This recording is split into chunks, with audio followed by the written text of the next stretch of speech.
rivalry takes center stage. Team Liquid Philippines versus Onyx Philippines. Pero para sa labang ito, mas nanaig ang lakas ng Cavalries at tuluyang naswip ang Super Fam para umabante sa upper bracket finals.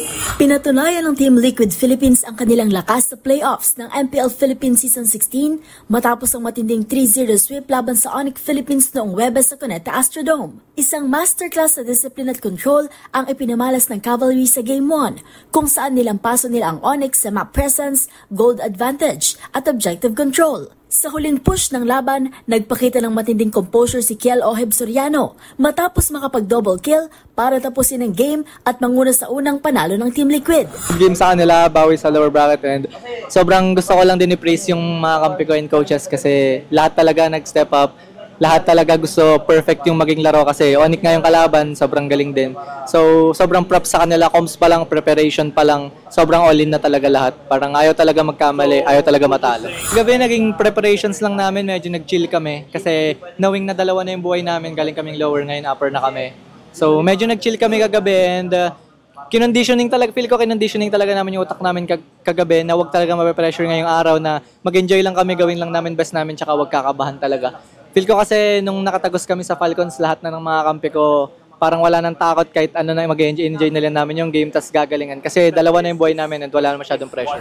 Samantala, si Carl TC Nepomuceno, gamit ang kanyang Yi Sun Shin, ay nakapagtala ng perfect 703 KDA. Itinanghal si Carl TC bilang MVP ng Game 3 matapos ng kanyang 515 KDA performance. Bilang patunay na siya ang GOAT sa Land of Dawn. Malaking bagay din yung nanalo kami sa Falcon kasi momentum po siya para sa amin and sinakyan lang namin yon. Kung anong ginawa namin kahapon, gagawin lang ulit namin and magta-try pa kami mag-explore ng mga ibang heroes. Nice game lang kasi alam ko namang di rin sila basta-basta magpapatalo sa amin. May lower pa and ina-expect ko din na isa din sila sa mga parang angat pa ulit. Dahil dito, umusad na ang TLPH sa upper bracket finals para harapin ang Aurora ngayong araw ng Biyernes. Samantalang magpapatuloy naman ang laban ng Onyx Philippines sa lower bracket kung saan haharapin nila ang TNC Pro Team.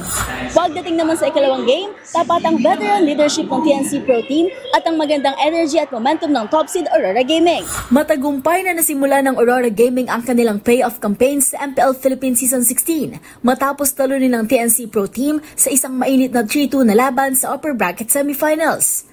Bagamat dominante sa regular season, naging hamon para sa Aurora ang disiplina at agresibong laro ng TNC. Gayunman, nanatiling kalmado ang Northern Lights at ipinakita ang kanilang composure sa rubber match upang makasiguro ng pwesto sa upper bracket finals.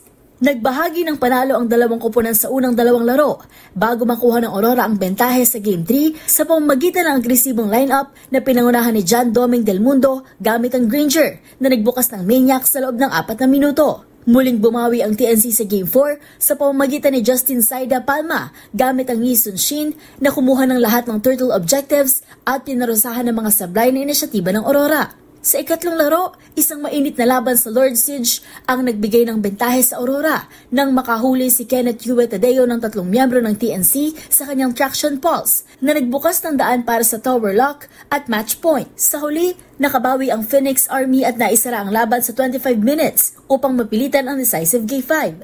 Sa pangwakas na laro, nanguna sa unang yugto ang TNC sa pamamagitan ng 1.7k gold lead at 6 na kill pagkaraan ng 8 minuto. Gayunman, nagbalikwas ang Aurora sa 12-minute Lord Clash kung saan nakuha nilang objective at na-wipe out ang TNC na nagbigay ng 5k gold lead.